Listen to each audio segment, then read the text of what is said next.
बातचीत होते होते वह व्यक्ति बोलता है कि आपका सबसे बड़ा पॉलिसी होल्डर कौन है। तो उन्होंने बताया कि भाई नाम तो हम नहीं बताएंगे क्योंकि गोपनीयता होती है, पर 2 करोड़ की पॉलिसी है। उसने कहा मेरी पॉलिसी 2.5 करोड़ की कर दीजिए। कि अधिकतर इंश्योरेंस एडवाइजर बीमा बेचते वक्त एक हीन ग्रंथि से ग्रस्त रहते हैं कि अगर मैं बीमा कर रहा हूं तो शायद मैं उस आदमी का लाभ उठा रहा हूं। हमारे बहुत से एडवाइजर ट्रैवल करते हैं। जब वो ट्रैवल करते हैं तो क्या करते हैं, 4 दोस्तों से बात करते हैं कि भाई तुम कब जा रहे हो, तुम कब जा रहे हो। तो फिर मिलकर एक ही ट्रेन राजधानी या एक ही फ्लाइट लेंगे और वो उसके साथ जाते हैं, बातचीत करते हैं, टाइम अच्छा पास होता है। लेकिन मैं इसे आत्महत्या मानता हूँ। मैं जब भी कभी ट्रैवल करता हूँ मैं सुनिश्चित करता हूँ कि मेरा कोई मित्र या साथी मेरे साथ ना हो। 6 मई को हमने नेटवर्किंग पर बात की थी और उसके 2-3 सूत्र मैं दोहरा देता हूँ। पहले हमने बात की थी कि नेटवर्किंग, हमारी नेटवर्थ हमारी नेटवर्किंग की नेटवर्थ के बराबर होती है।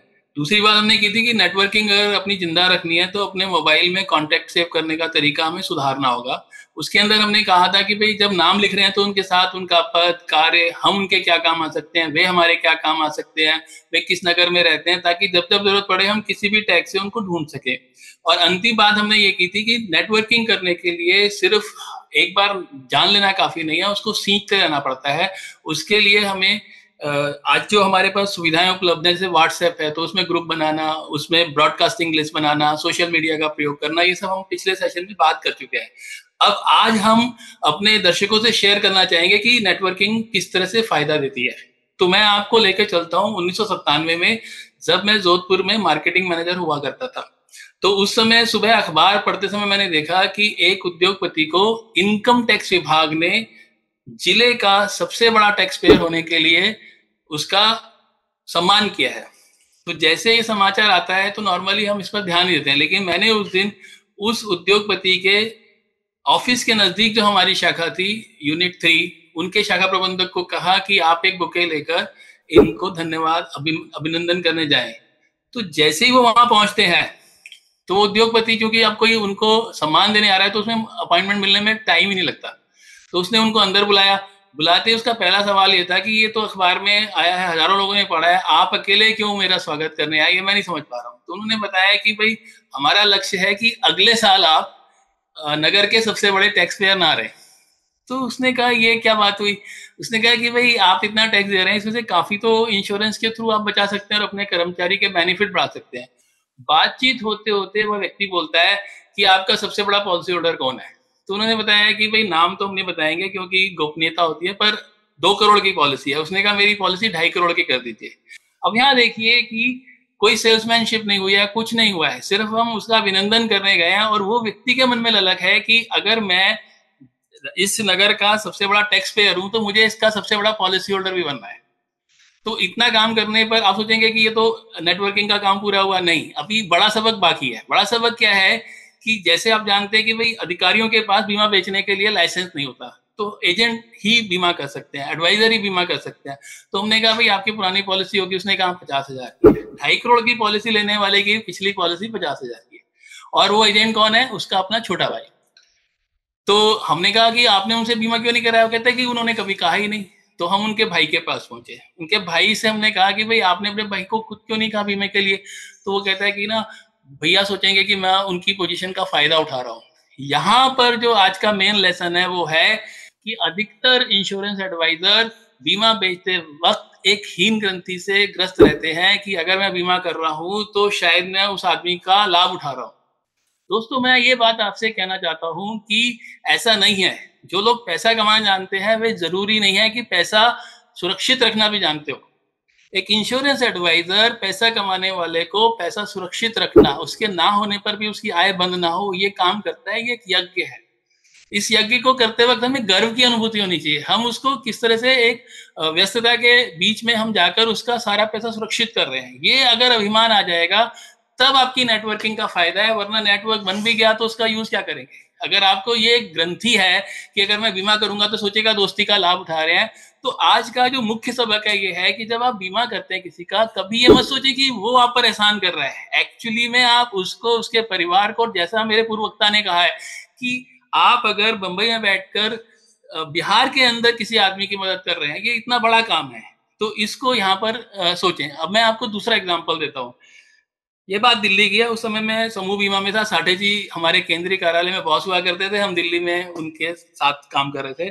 तो उस समय पर एक सितंबर क्वार्टरली के रिजल्ट छपे थे। तो एक बड़ी जो ऑटो कंपनी है उसका रिजल्ट आया था, उसमें 500 करोड़ का लाभ उनको सितंबर की तिमाही में हुआ था। जैसे ये खबर दिखी तो मैंने कहा देखें हमारे यहाँ इसकी कोई पॉलिसी है या नहीं। आपको आश्चर्य होगा, 500 करोड़ का लाभ कमाने वाली कंपनी का थोड़ा सा ग्रुप इंश्योरेंस था। तो वहां पर जो एजेंट काम कर रहे थे, हमने उनको अप्रोच किया कि भाई हमारे पास तो लाइसेंस नहीं, आप ही को जाना पड़ेगा। अरे साहब क्या बूढ़े बैल को चला रहे हैं। हुआ यह था कि वो काफी वृद्ध हो गए थे और अपना नेटवर्क विकसित नहीं कर पा रहे थे, बीमा मिलना बंद हो गया था, उन्होंने काम छोड़ रखा था।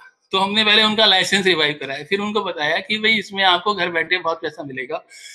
तो अब आप देखिए नेटवर्क की ताकत देखिए। उस कंपनी का मालिक और हमारे ये एजेंट दोनों रोटरी क्लब में बाई रोटेशन चेयरमैन बन रहे थे। इतनी प्रॉक्सिमिटी थी। अपॉइंटमेंट 2 मिनट में मिला, वहां गए, उन्होंने चाय वाय पिलाई, फिर उन्होंने कहा देखिए वित्त का काम तो मेरे सीएफओ से करना पड़ेगा। सीएफओ के पास गए, उनको बताया कि भाई इस 500 करोड़ में से आप भारत सरकार का टैक्स कम करके अपने कर्मचारियों के बेनिफिट बढ़ा सकते हैं। आश्चर्य आपको ये होगा कि उस 3 दिन के अंदर हमारा वार्षिक लक्ष्य सिर्फ उस एक बीमे से पूरा हो गया। 32 करोड़ का प्रीमियम आया उसमें। और हमारा लाभ हुआ ऐसा नहीं, वो जो सीएफओ थे वो सीएफओ ऑफ द ईयर हो गए। क्यों? क्योंकि उन्होंने आयकर कानून बचाने के लिए एक कीर्तिमान स्थापित किया। तो दूसरी बात जो मैं आज आपको नेटवर्किंग की कहना चाहता हूं कि नेटवर्क को सीखते रहना पड़ेगा, नंबर 2 बात यह है। और तीसरी बात यह है कि नेटवर्क बनाने के वक्त सामने वाले का क्या फायदा हो रहा है, इस पर बहुत ध्यान देना पड़ेगा। अगर आप नेटवर्क में सामने वाले का लाभ नहीं कर रहे हैं तो नेटवर्क चलेगा नहीं। जो काठ की आंटी 2 बार नहीं चढ़ेगी। अब मैं आज की अंतिम बात कहूंगा। अंतिम बात यह है कि हमारे बहुत से एडवाइजर ट्रैवल करते हैं। जब वो ट्रैवल करते हैं तो क्या करते हैं, 4 दोस्तों से बात करते हैं कि भाई तुम कब जा रहे हो, तुम कब जा रहे हो। तो फिर मिलकर एक ही ट्रेन राजधानी या एक ही फ्लाइट लेंगे और वो उसके साथ जाते हैं, बातचीत करते हैं, टाइम अच्छा पास होता है। लेकिन मैं इसे आत्महत्या मानता हूँ। मैं जब भी कभी ट्रैवल करता हूँ मैं सुनिश्चित करता हूँ कि मेरा कोई मित्र या साथी मेरे साथ ना हो। और इसमें भी मैं ये सुनिश्चित करता हूँ कि मैं फ्लाइट में बीच वाली सीट लूँ, जो बहुत अनकंफर्टेबल होती है, क्योंकि जब भी आपको निकलना है तो एक आदमी को उठना पड़ता है। लेकिन फायदा उसका यह है कि आपके बाईं ओर भी एक आदमी नजरबंद है, दाईं ओर भी एक आदमी नजरबंद है। और अगर आप मुस्कुराना जानते हैं, अगर आप उसको अच्छे प्रश्न पूछकर बोलने की कला जानते हैं, तो जब वो 2-2.5 घंटे की यात्रा समाप्त होती है तो आपकी जेब में 2 कार्ड होते हैं। इसका लाभ ये होता था कि जब मैं नौकरी करता था तो मेरी फ्लाइट पे मुझे स्टाफ कार से ज्यादा मेरे वे सहयोगी जो बीमा करते हैं, जिनके पास बीमा करने का लाइसेंस है, वो एयरपोर्ट पर आया करते थे। क्योंकि उनको मालूम था कि जो पहले एयरपोर्ट पे मिलेगा उसको 1 या 2 कार्ड मिलने वाले हैं। तो मैं आज की अंतिम बात, क्योंकि मैं सोचता हूँ कि जो हम पढ़ें लिखें वो जीवन में उतरना चाहिए, तो मैं एक्शनेबल पॉइंट जो आज छोड़ना चाहता हूँ वो ये छोड़ना चाहता हूँ कि जब भी कभी आप यात्रा करें और परिवार के साथ नहीं है तो मित्रों के साथ ना जाकर अकेले जाएं।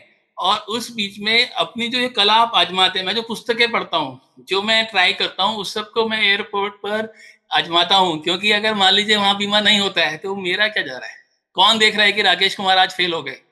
तो ये एक बहुत अच्छा टेस्टिंग ग्राउंड है आपका यात्रा का समय।